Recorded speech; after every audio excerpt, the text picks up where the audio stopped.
Abram suas Bíblias em Romanos capítulo 4. Nós vamos fazer a leitura do verso 13 até o verso 17, dando continuidade à nossa série de mensagens na carta aos Romanos. Não foi por intermédio da lei que a Abraão ou a sua descendência coube a promessa de ser herdeiro do mundo, e sim mediante a justiça da fé.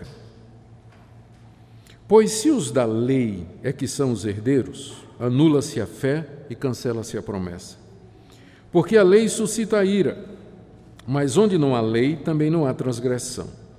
Essa é a razão porque provém da fé, para que seja segundo a graça, a fim de que seja firme a promessa para toda a descendência, não somente ao que está no regime da lei, mas também ao que é da fé que teve Abraão. Porque Abraão é pai de todos nós, como está escrito, por pai de muitas nações te constituí, perante aquele no qual creu, o Deus que vivifica os mortos e chama à existência as coisas que não existem.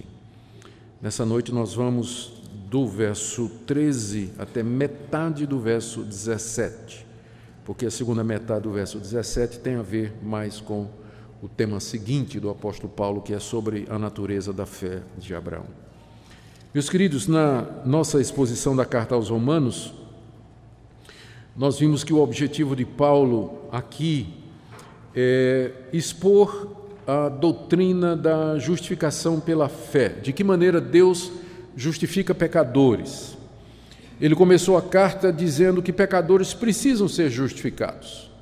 No capítulo 1, ele menciona que mesmo aqueles povos distantes, aqueles povos que são chamados de pagãos ou gentios, que nunca ouviram a respeito do verdadeiro Deus, nunca ouviram a lei de Moisés, nunca ouviram o Evangelho, esses povos, eles estão perdidos, eles estão condenados, porque há uma revelação que Deus fez de si mesmo na própria natureza e na consciência dessas pessoas, de maneira que essas pessoas, elas são indesculpáveis quando elas se curvam diante de ídolos e elas adoram o sol, a lua, as estrelas ou qualquer outra manifestação natural. Então o apóstolo Paulo diz que eles estão debaixo da condenação de Deus. Não há inocente nenhum em qualquer parte do mundo. Nunca houve, não há e não haverá. E a mesma coisa tem a ver com os judeus, aí já estamos no capítulo 2. Paulo diz que os judeus receberam a lei de Deus, mas eles não guardaram essa lei. E essa lei é testemunho contra eles, de que eles são pecadores e estão debaixo do justo juízo de Deus. No capítulo 3, Paulo então fecha a humanidade, coloca toda a humanidade no mesmo pacote, com aquela expressão que é bem conhecida de todos, Romanos 3, 23, porque todos pecaram e carecem da glória de Deus. Todos aí judeus e gentios, todo tipo de raça, etnia, pessoas de toda origem, não há um só que possa reivindicar inocência diante de Deus. E aí, a partir de metade do capítulo 3, o apóstolo Paulo começa a expor de que maneira Deus salva pecadores, tanto judeus como gentios. E a resposta é mediante a obra de Cristo na cruz do Calvário.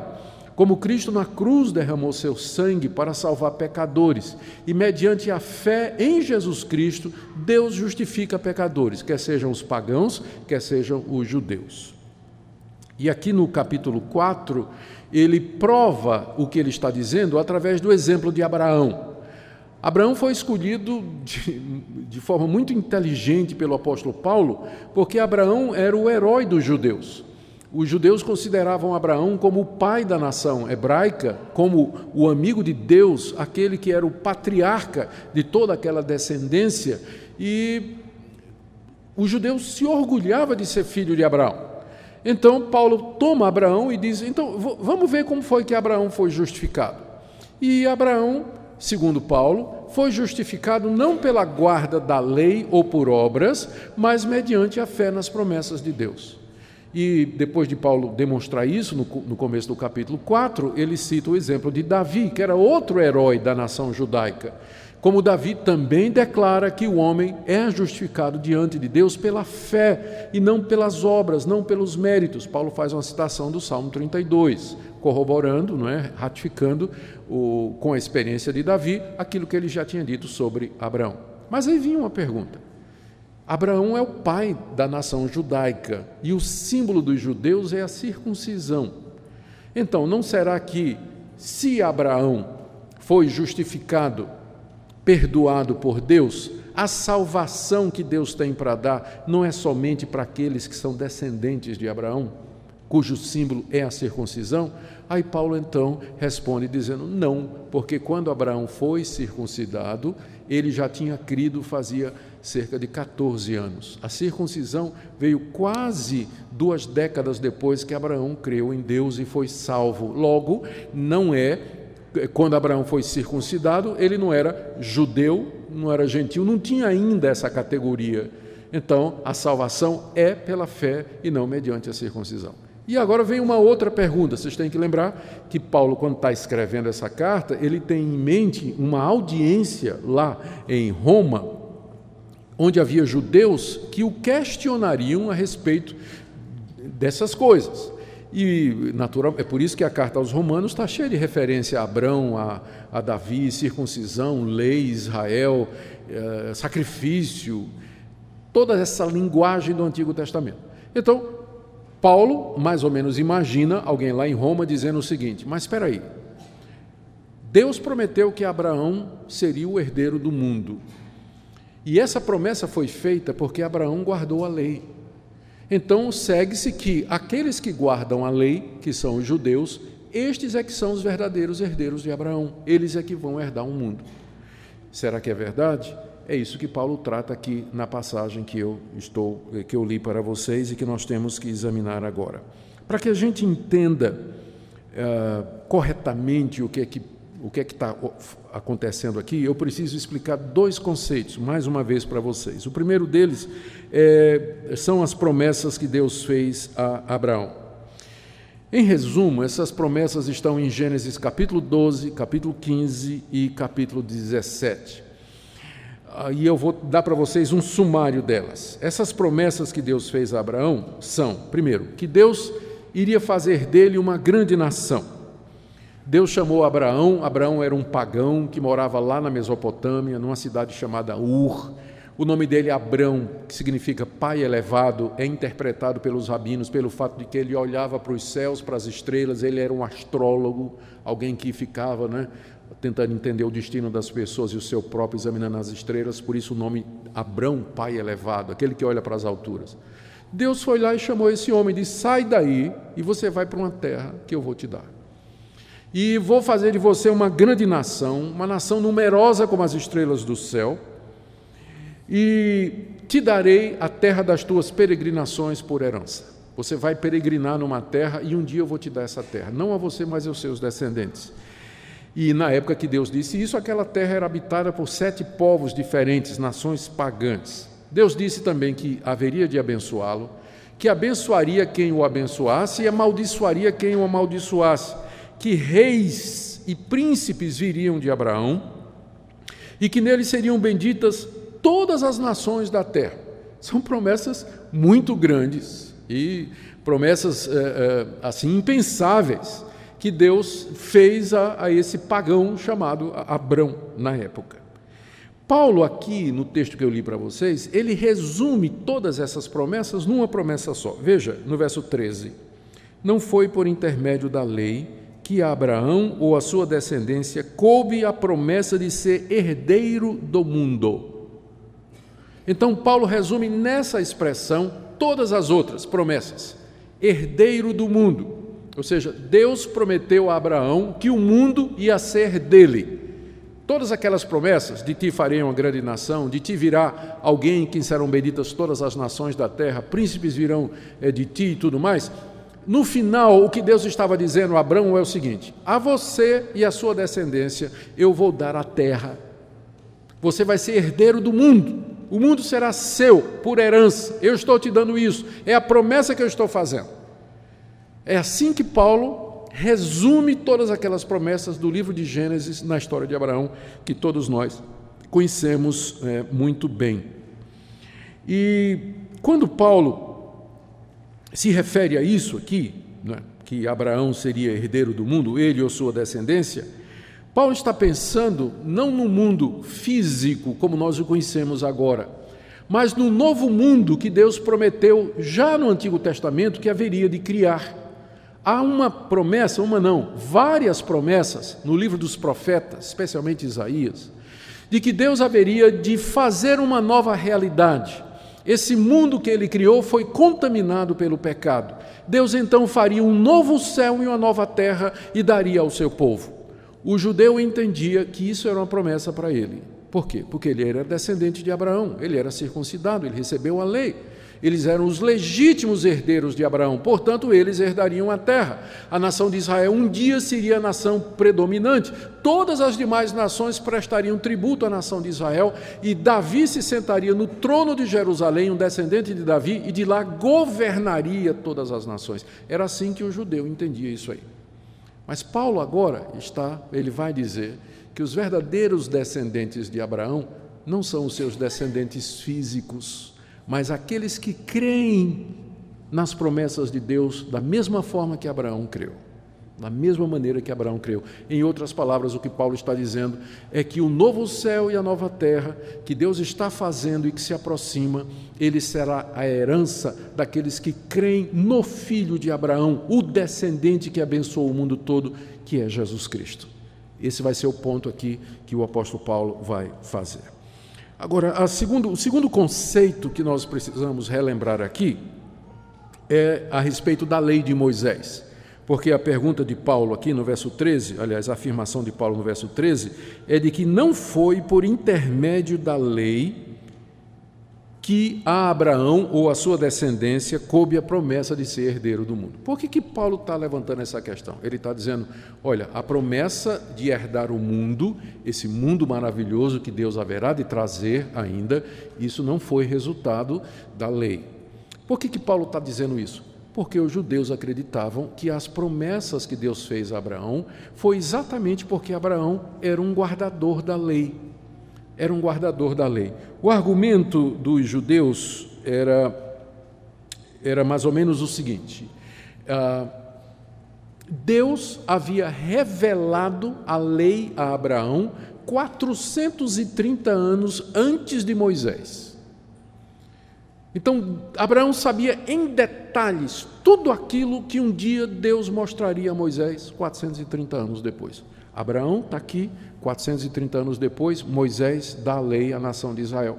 Mas os judeus diziam, não, antes de dar a lei a Moisés, Deus já tinha revelado a lei a Abraão. Então, Abraão guardou a lei, e porque ele guardou a lei, Deus fez essa promessa de que ele havia de herdar o mundo.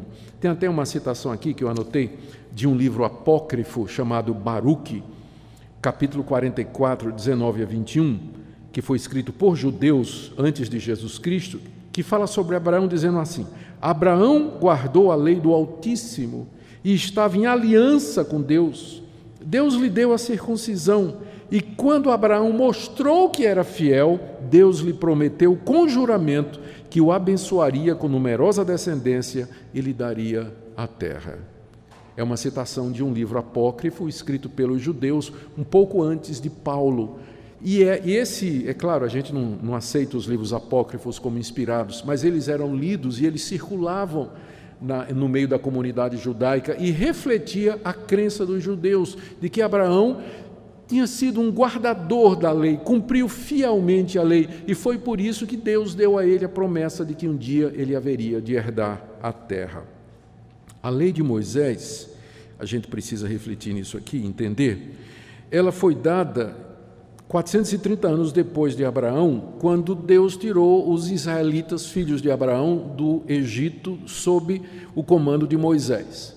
Atravessaram o Mar Vermelho, chegaram no Monte Sinai, Moisés sobe, passa 40 dias no alto do monte, e ali Deus revela para ele a lei. Essa lei, ela pode ser dividida em 3 categorias, apenas para facilitar. Nós fazemos essa categorização. A lei cerimonial, que tinha a ver com templos, sacrifícios, sacerdotes, purificação, circuncisão, dieta religiosa, dias de festas, tudo isso Deus revelou a Moisés e mandou que ensinasse ao povo. Depois tinha a lei civil, que tinha a ver com Israel como nação, e que se referia à divisão da terra, cultivo, colheita, guerra, prisioneiros, família, casamento, negócios. Então, há muitas leis no Antigo Testamento que foi dada através de Moisés para os judeus que tem a ver com isso. Israel como uma nação. E tinha a lei moral, que era o resumo das leis e princípios universais de Deus para a nação de Israel e para o mundo todo, e que estão resumidos nos 10 mandamentos. Eu sou o único Deus, diz o Senhor. Não terás outros deuses diante de mim, não farás para ti imagem de escultura, não tomarás o nome do Senhor teu Deus em vão, lembra-te do dia de descanso para santificar, honra teu pai e tua mãe, não matarás, não adulterarás, não dirás falso testemunho, não furtarás e não cobiçarás coisa nenhuma do teu próximo. Então, a lei, com sua tripla divisão, foi dada através de Moisés para os descendentes de Abraão 430 anos depois que Abraão havia crido em Deus. O alvo da lei, o alvo de Deus ter feito isso era mostrar como Ele é santo, mostrar a sua vontade, enquadrar o pecado, porque na hora que Deus diz faça isso e não faça aquilo, então quando você faz o que Deus diz para não fazer e você deixa de fazer aquilo que Ele manda fazer, você está enquadrado, você pecou, você quebrou, transgrediu a lei de Deus. A lei foi dada para isso, para mostrar que ninguém pode obedecer a Deus perfeitamente, para apontar a necessidade de um Salvador e também para mostrar de que maneira Deus pretendia salvar pecadores. Isso já estava embutido na lei cerimonial, com aquele sacrifício constante de animais que era feito no templo, o ministério dos sacerdotes intercedendo e assim por diante. Deus queria mostrar como o seu povo deveria viver. Bom, agora que a gente viu as promessas e viu a lei, nós estamos prontos para entender esse texto e vamos ver como é que Paulo argumenta aqui. E depois eu quero fazer algumas aplicações para nós. Isso aqui foi só a introdução, né? Vamos entrar no texto agora. Bom, primeira afirmação de Paulo está aí no verso 14. Abraão não recebeu a promessa de ser herdeiro do mundo por intermédio da fé. Não, não foi isso. Verso 13, não foi por intermédio da lei, a lei de Moisés, que a Abraão ou a sua descendência coube a promessa de ser herdeiro do mundo. A razão mais óbvia, não é, pela qual Paulo está dizendo isso é que a lei só foi dada 430 anos depois. Não é que Deus não tinha revelado a sua vontade a Abraão. Se você voltar comigo aí lá para Gênesis, capítulo 25, no verso 6, aliás, verso 26, verso 5, Deus está dizendo aqui, olha, porque Abraão obedeceu a minha palavra, guardou os meus mandados, os meus preceitos, os meus estatutos e as minhas leis. Está vendo aqui? Diz o rabino. Aqui, está vendo? No livro de Gênesis está dizendo que Abraão obedeceu, guardou os mandamentos, guardou os preceitos, guardou os estatutos e guardou as leis. Isso é a prova de que Abraão conhecia toda a lei de Moisés. Mas a verdade é que isso aqui é uma referência apenas às orientações que Deus deu a Abraão quando apareceu a ele. Sai da tua terra, da tua parentela, circuncida a ti mesmo, circuncida teus filhos, estabelece uma aliança, anda na minha presença, sê perfeito. Então não se refere a todo o sistema legal que Deus revelou a Moisés somente 430 anos depois. Somente 430 anos depois. Ou seja, Paulo está dizendo, não foi mediante a lei que Abraão recebeu a promessa de ser herdeiro do mundo. Isso aqui está muito claro. Ou seja, ela foi feita, ainda aqui no verso 13, essa promessa foi feita mediante a justiça da fé. Foi porque Abraão creu em Deus que ele recebeu as promessas. O melhor comentário dessa passagem aqui é o livro de Hebreus. Abra aí comigo. Hebreus capítulo 11. Veja só como o autor de Hebreus diz a respeito de Abraão, do verso 8 até o verso 11. Pela fé, Abraão, quando chamado, obedeceu, a fim de ir para um lugar que devia receber por herança, e partiu sem saber para onde ia. Como é que ele fez isso? Pela fé. Verso 9: pela fé peregrinou na terra da promessa, ou seja, Deus já lhe havia prometido. Então, pela fé, ele andou na terra da promessa, como em terra alheia, habitando em tendas com Isaque e Jacó, herdeiro com ele das mesmas promessas. Ou seja, as promessas já tinham sido feitas e foram feitas, e Abraão as recebeu pela fé. O verso 11: pela fé, a própria Sara recebeu o poder para ser mãe, não obstante o avançado da sua idade, pois teve por fiel aquele que lhe havia feito a promessa. Sara era mulher de Abrão, era estéril, avançada em idade, e juntamente com seu marido creu quando Deus disse: de ti sairá alguém que abençoará todas as nações, se referindo ao Messias, se referindo a Jesus Cristo. Abraão e Sara creram, e as promessas são por conta disso, por conta da fé nas promessas de Deus, e não porque Abraão tinha guardado toda a lei de Moisés, cada detalhe dela, como os rabinos diziam, os livros apócrifos dizem, e até hoje alguns defensores do legalismo dizem também. A conclusão de Paulo, então, é que aqueles que são da fé é que são os verdadeiros herdeiros de Abraão. É para esses que Deus fez a promessa. Agora, em seguida, ele dá 3 razões pelas quais não podia ter sido pela lei, que está aí do verso 14 em diante. Vamos ler então o verso e vamos ver esses motivos aqui. Por que não podia ter sido pela fé? Verso 14. Pois, se os da... Desculpe, por que não podia ter sido pela lei? Pois, se os da lei é que são os herdeiros, primeiro, anula-se a fé. O que ele está dizendo? Se aqueles que são da lei, que são judeus, descendentes de Abraão, que tinham a lei e queriam guardar a lei para ser salvos e ser herdeiros da promessa. Ele está dizendo, se esses é que são os herdeiros de Abraão, então anula-se a fé. Aqui está óbvio que fé e guarda da lei são 2 coisas incompatíveis. Uma exclui a outra. Se a promessa de herdar o mundo é pela lei, está excluída a fé. Não dá para combinar guarda da lei com fé, porque guarda da lei tem a ver com mérito humano. Deus diz, faz isso, faz isso, faz isso, faz isso. Se você faz, você tem direito, você tem mérito, você mereceu aquilo. Você vai receber aquilo como uma dívida que Deus contraiu com relação a você, e no fim a glória é sua. Mas a fé, ela não é mérito humano. A fé é a recepção gratuita da dádiva de Deus, do presente de Deus. Um sistema exclui o outro. Se a herança é pela guarda da lei, anula-se a fé. Então não tem como incluir a fé no sistema de salvação de Deus. Uma coisa exclui a outra. E às vezes os crentes são meio bipolar ou esquizofrênicos nisso, porque eles dizem que creem em Jesus Cristo, mas no fundo eles esperam merecer alguma coisa de Deus. Você encontra muito crente assim. Ele diz, não, Jesus Cristo é meu Salvador, eu creio nele, e lá no fundo do coração ele tem alguma confiança de que ele merece alguma coisa da parte de Deus, de que ele tem méritos no céu, de que ele não é tão ruim assim, tem gente pior do que ele faz alguma coisa boa e que Deus então vai dar um merecimento dele, coisa desse tipo. Aqui o apóstolo Paulo diz, se for pela guarda da lei, está anulada a fé. São 2 sistemas incompatíveis, ou é pela fé e pela graça, ou é pela guarda da lei, mas não tem como juntar as 2 coisas, uma exclui a outra. Então essa é a primeira razão pela qual a herança ou herdar o universo que Deus tem preparado para nós não é pela guarda da lei e, portanto, não pertence exclusivamente aos judeus.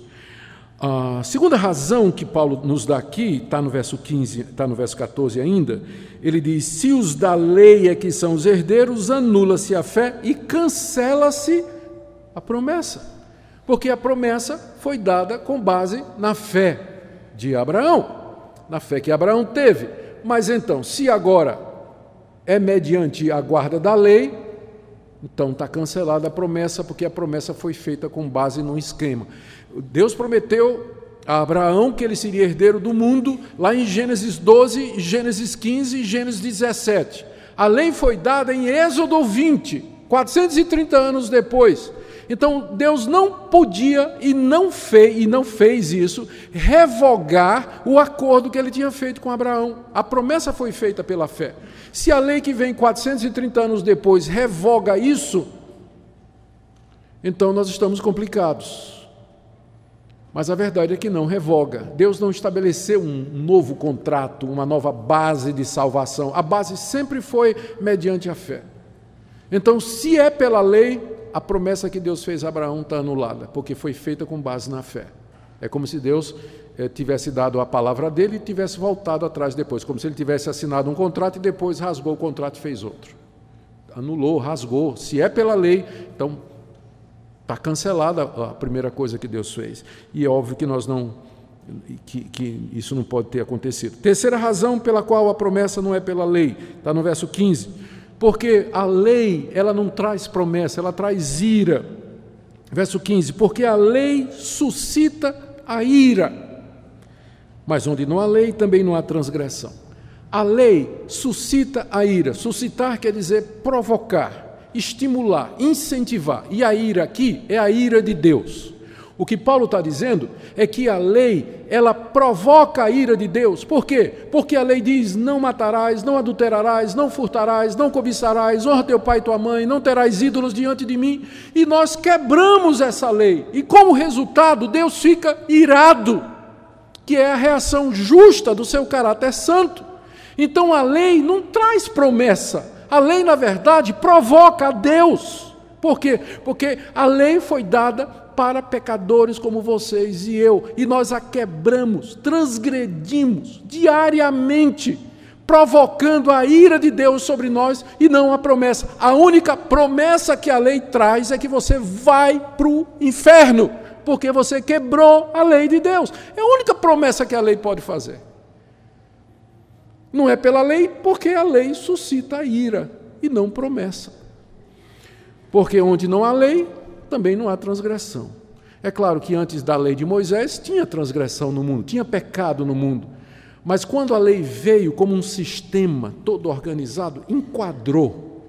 A pessoa está enquadrada, ela está debaixo do juízo de Deus. A transgressão foi legalizada, já foi caracterizada como transgressão da lei de Deus.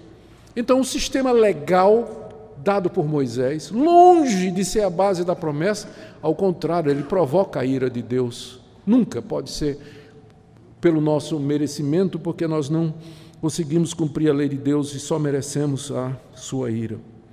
Depois de ter dado 3 razões pelas quais não pode ser pela lei, Paulo dá 2 para dizer por que é da fé. Está no verso 16. Essa é a razão porque a herança provém da fé. Primeiro, para que seja segundo a graça. Eis a razão pela qual Deus resolveu prometer a Abraão que ele herdaria o mundo, com base na fé que Abraão teve, para que fosse pela graça, porque fé e graça são compatíveis. Fé e graça são compatíveis. É pela graça mediante a fé. Fé não é mérito humano. Na Bíblia, a fé nunca é visto como sendo um mérito meu. A fé é a mão que se estende, súplice, para receber a promessa de Deus, a graça de Deus e a misericórdia de Deus. Fé nunca é atribuído a nós como mérito, mas é até crer é uma obra de Deus, como está lá em Efésios capítulo 2, que a salvação é pela fé, e isso não vem de vós, isso se refere à fé, mas é um dom de Deus. Então, por isso é que foi pela fé, para que fosse pela graça, para que Deus mostrasse como Ele é bom, para que Ele não ficasse devedor a homem nenhum, para que nós pudéssemos cantar a sua glória e a sua misericórdia para conosco. Essa é a razão porque provém da fé, para que seja segundo a graça.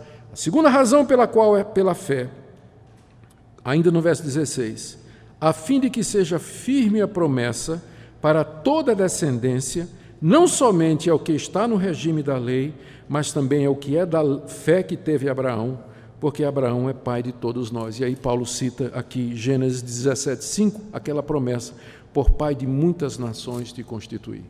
A segunda razão pela qual a promessa de ser herdeiro do mundo foi dada pela fé, é porque assim aqueles que têm fé podem herdar juntamente com Abraão e os seus descendentes.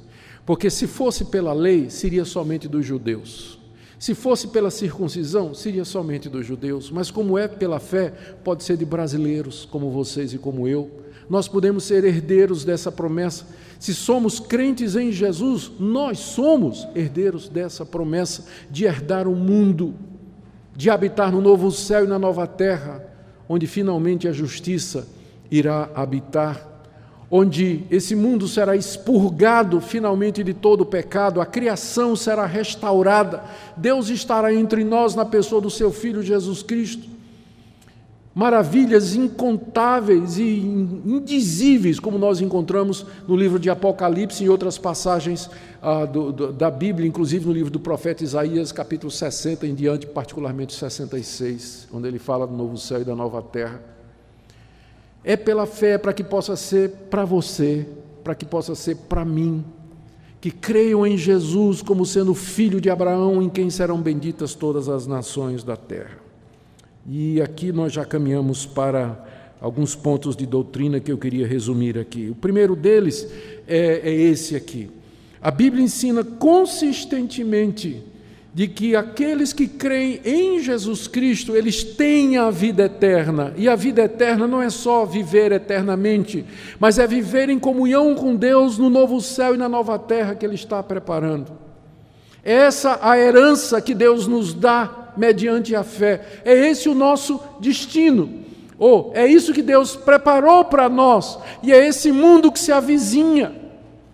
Esse paraíso restaurado, criação restaurada e glorificada. É isso que se aproxima cada dia que passa. E aqueles que creem em Jesus Cristo como seu Senhor e Salvador, justificados dos seus pecados, eles habitarão nesse novo céu e na nova terra. É isso que é a vida eterna que Deus prometeu a todo aquele que cresce no seu Filho. Essa promessa, portanto, ela é decorrente da fé em Jesus Cristo, filho de Abraão, e não em qualquer observância da nossa parte da lei de Moisés, ou de qualquer código moral, ou de liturgias e práticas religiosas, quaisquer que sejam, nada que provenha de nós, mas Deus nos dá gratuitamente o seu mundo glorioso, que Ele preparou, como Jesus disse, na casa de meu Pai há muitas moradas, vou preparar lugar. Então, tudo isso está reservado, Pedro fala disso como sendo uma herança incorruptível, que não murcha, gloriosa, guardada nos céus, prestes a se revelar. É para lá que nós caminhamos, essa é a nossa esperança, e isso nos é dado gratuitamente. Esse faz parte do plano da redenção que Deus estabeleceu desde a eternidade. Algumas aplicações práticas para nós. A primeira delas é para os aflitos e necessitados, os que estão abatidos. Queridos, eu queria que vocês pensassem nessa noite, que vocês cobrassem ânimo nessa noite, lembrando que aqui não é a nossa morada permanente, que nós temos um mundo que nos foi prometido, um mundo novo, glorioso que nos foi prometido. Como o Senhor Jesus Cristo disse, bem-aventurados os mansos, porque eles herdarão a terra. Deus nos prometeu isso, e essa é a nossa expectativa e a nossa esperança. Aqui nesse mundo, você pode passar por momentos difíceis, de angústia, de dor, de privação financeira, de algum tipo de sofrimento, mas lembre que nós somos peregrinos, como Abraão foi naquela terra durante tantos anos. Nós somos peregrinos, estamos de passagem, somos como aqueles judeus que cantavam os salmos de romagem. Quem seguiu a série domingo de manhã sabe do que é que eu estou falando, caminhando para o nosso estado final, a Jerusalém celestial. Então cobre ânimo com isso. Aqui não é ainda o nosso lugar. Aqui ainda não é o nosso destino final, mas há um mundo novo preparado por Deus que se aproxima. Uma palavra para você que olha para esse mundo como se aqui fosse o fim de todas as coisas.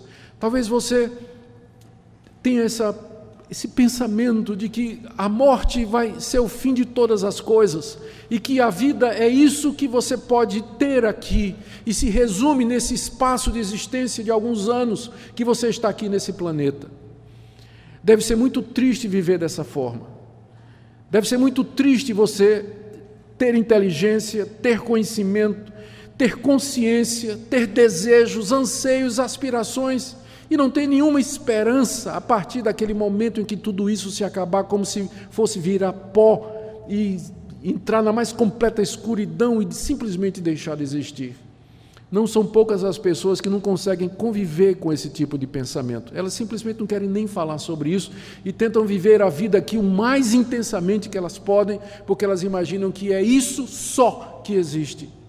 E o resultado, então, é que isso abre a porta para o desespero, abre a porta para o materialismo, abre porta para o egoísmo, abre porta para o hedonismo, que é a busca do prazer a qualquer custo.